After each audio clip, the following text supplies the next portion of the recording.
இந்த வீடியோல நம்ம வந்து ஈக்லிபிரியம் சாப்டர்ல இருந்து நம்ம வந்து ஒரு क्वेश्चन வந்து பார்க்க போறோம்.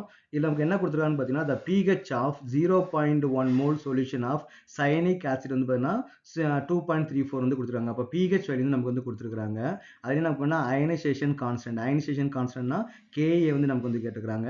நெக்ஸ்ட் வந்து பாத்தீங்கன்னா degree of ionisation alpha value வந்து நமக்கு வந்து கேட்டுக்கறாங்க. ஓகே. சோ இந்த ரெண்டுமே நமக்கு வந்து கேட்டுக்கறாங்க. முதல்ல நம்ம என்ன பண்ணலாம் pH வேல்யூ வச்சு நம்ம வந்து H+ வந்து நம்ம வந்து கண்டுபிடிக்கலாம். H+ நம்ம வந்து ஆல்பா கண்டுபிடிக்கலாம். ஆல்பாலையும் நமக்கு வந்து Ka வந்து நமக்கு வந்து கண்டுபிடிக்கலாம். ஓகேவா? இப்போ ஃபர்ஸ்ட் நம்ம என்ன பண்ணோம் சயனிக் ஆசிட் வந்து நமக்கு வந்து எப்படி அயனா வந்து அயனைஸ் ஆகுதுன்னு நம்ம வந்து பார்ப்போம். அப்போ சயனிக் ஆசிடோட மாலிகுலர் ஃபார்முலா என்ன கொடுத்துருக்காங்க H. ஓகேவா? HCNO வந்து கொடுத்துருக்காங்க. இது நமக்கு வந்து எப்படி அயனா வந்து மாறுது H+ plus CNO minus வந்து நமக்கு வந்து மாறுது. Is it correct? அப்போ நமக்கு என்ன பண்றாங்க சயனிக் ஆசிட் வந்து 0.1 மோல் இருந்துச்சுன்னா அது கம்ப்ளீட்டா அயனைஸ் ஆனதுக்கு அப்புறம் C ஆல்பா நமக்கு வந்து டிசோசியேட் ஆயிருக்கும். அப்ப C ஆல்பா H+ வந்து ஃபார்ம் ஆயிருக்கும்.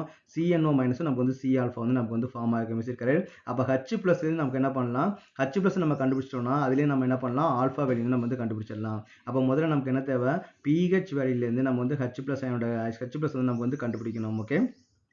அப்போ what is the relation between the pH and the H+?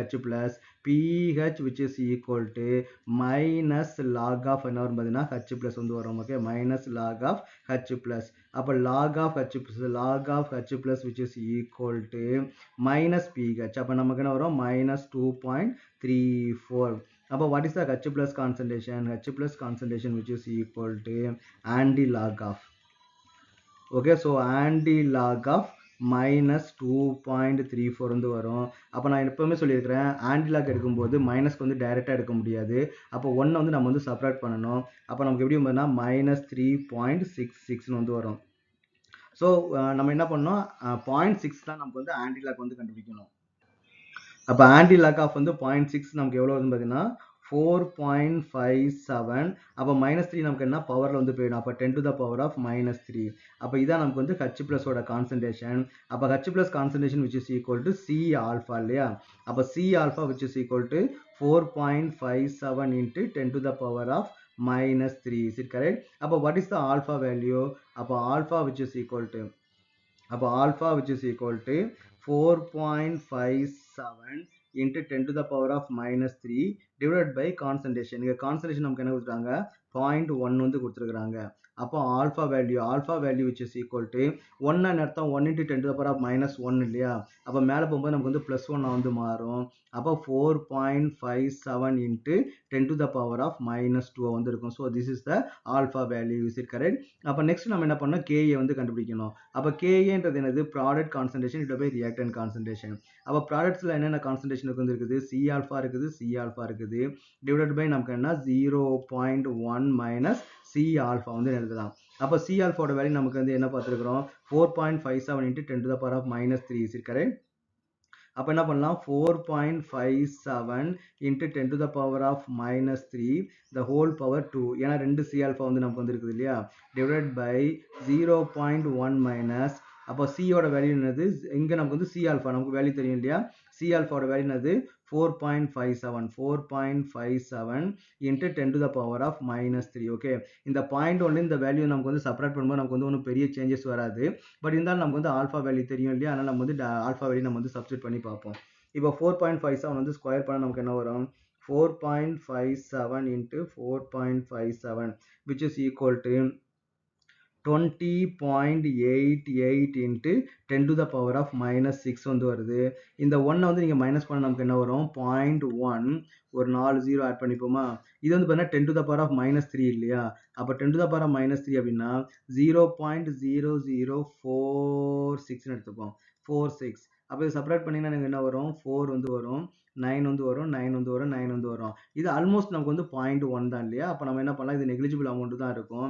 இது நம்ம கேன்சல் பண்ணி நம்ம என்ன பண்ணலாம் 0.1 எடுத்துக்கலாம். அப்போ 0.1 என்ன அர்த்தம் 1 into 10 to the power of -1. அப்போ மேலே போகும்போது நமக்கு என்ன +1 வந்து நமக்கு வந்து மாறும். அப்போ 20.88 into 10 to the power of என்ன வருது -5 வந்து வருது. அப்போ which is equal to 2.088 into 10 to the power of -4 வந்து நமக்கு வந்து வரும். ஓகே, இதை சம்டைம்ஸ் நம்ம என்ன பண்ணலாம்னா டைரக்டா KA is equal to C alpha square நம்ம வந்து எடுத்துக்கலாம். ஓகே, அப்போ KA which is equal to C alpha square வந்து நமக்கு வந்து வரும். அப்போ C யோட வேல்யூ என்னது 0.1, ஆல்ஃபா ஸ்கொயரோட வேல்யூ நமக்கு என்ன வரும், என்ன ஆல்ஃபா வேல்யூ நம்ம என்ன கண்டுபிடிச்சிருக்கிறோம், alpha value which is equal to 4.57 இல்லையா. அப்போ 4.57 into 10 to the power of minus 2 the whole power நமக்கு என்ன வரும் பார்த்தீங்கன்னா 2 வந்து வரும். அப்போ 0.1 into 4.57க்கு நமக்கு ஆல்ரெடி ஸ்கொயர் பண்ண நமக்கு என்ன கிடைச்சிருக்குது 20.88 கிடைச்சிருக்குது into 10 to the power of வந்து minus 4. அப்போ which is equal to 20.88 into 10 to the power of minus 5 வந்து வருது. அப்போ நெக்ஸ்ட் என்ன வரும் 2.088 into 10 to the power of minus 4. அப்போ நீங்கள் C alpha ஸ்கொயர் போட்டாலும் நீங்கள் இந்த ஃபார்முலா போட்டாலுமே உங்களுக்கு வந்து ஆன்சர் வந்து நமக்கு வந்து ஒரே ஆன்சர் தான் கிடைச்சிருக்குது. ஆனால் இந்த KS equal to C alpha எதுக்கு போடணும்னு பார்த்தீங்கன்னா வீக் எலக்ட்ரோலைட் இல்லைன்னா வீக் ஆசிட் தான் நமக்கு வந்து போடணும். ஓகேவா, இப்போ pH வந்து பார்த்தீங்கன்னா ஒரு 2.34 இருந்தால் அது வந்து வீக் ஆசிட் தான். அப்போ என்ன பண்ணலாம், pH 2க்கு மேலே வந்து 2க்கு மேலே இருந்துச்சு அப்படின்னா அதுக்கு என்ன பண்ணலாம்னா நீங்கள் KS equal to C alpha square வந்து நீங்கள் போட்டுக்கலாம். 2 விட கம்மியாக இருக்குது, ஒரு 1.5 1.2லாம் இருக்குது அப்படின்னா நம்ம வந்து இந்த ஃபார்முலா தான் யூஸ் பண்ணணும். இந்த ஃபார்முலா நமக்கு வந்து யூஸ் பண்ணக்கூடாது. அதே மாதிரி சப்போஸ் உங்களுக்கு KA வேல்யூ கொடுத்துருந்தாங்க அப்படின்னா KA வேல்யூ கொடுத்து இப்போ ஆல்ஃபா வேல்யூ கேட்டிருந்தாங்கன்னா KA வேல்யூ வந்து 10 to the power of minus 3 விட சின்னதாக இருந்தது அப்படின்னா இந்த ஃபார்முலா வந்து யூஸ் பண்ணலாம். 10 to the power of minus 3 விட அதிகமாக இருந்துச்சுன்னா நம்ம என்ன பண்ணலாம், இந்த ஃபார்முலா வந்து யூஸ் பண்ணலாம். இல்லை சார் எனக்கு குழப்பமா இருக்குது, எனக்கு அந்த ஃபார்முலாவா இந்த ஃபார்முலா எனக்கு குழப்பமா இருக்குதுன்னா நீங்கள் டேரெக்டாக நீங்கள் இந்த ஃபார்முலா நீங்கள் வந்து யூஸ் பண்ணிக்கலாம். பட் ஆனால் நீங்கள் entrance exam point of view நீங்கள் டைம் வந்து சேவ் பண்ணால் இந்த பாயிண்ட் வந்து நீங்கள் வந்து கிளியராக இருக்கணும். இப்போ சப்போஸ் வந்து pH வந்து பார்த்தீங்கன்னா 2க்கு மேலே வந்து இருக்குது, அப்போ பார்த்தீங்கன்னா ஒரு 2 to 7 வரைக்கும் இருக்குது அப்படின்னா, இல்லை நீங்கள் 2 to வந்து பார்த்தீங்கன்னா ஒரு 10 வரைக்குமே 2 to 10 வரைக்கும் இருந்தாலே இதுக்கப்புறம் வந்து வீக் ஆசிட்டாக இருக்கும், இது வீக் பேஸாக வந்து இருக்கும். அப்போ 2 to 10 வரைக்குமே நீங்கள் என்ன பண்ணிக்கலாம், இந்த KS equal to C alpha square வந்து ஃபார்முலா வந்து நீங்கள் வந்து யூஸ் பண்ணலாம். ஓகே, அதே KA வேல்யூவாக இருந்து கொடுத்துருந்தாங்கன்னா KA value 10 to the power minus 3க்கு கம்மியாக இருந்துச்சுன்னா இந்த ஃபார்முலா நம்ம வந்து யூஸ் பண்ணலாம். இல்லை 10 to the power minus 3 விட அதிகமாக இருக்குது, இதுக்கு 2க்கு கீழே இருக்குது 10க்கு மேலே இருக்குது அப்படின்னா நீங்கள் எந்த ஃபார்முலா யூஸ் பண்ணுறதுன்னா இந்த ஃபார்முலா நமக்கு வந்து யூஸ் பண்ணணும். ஓகேவா.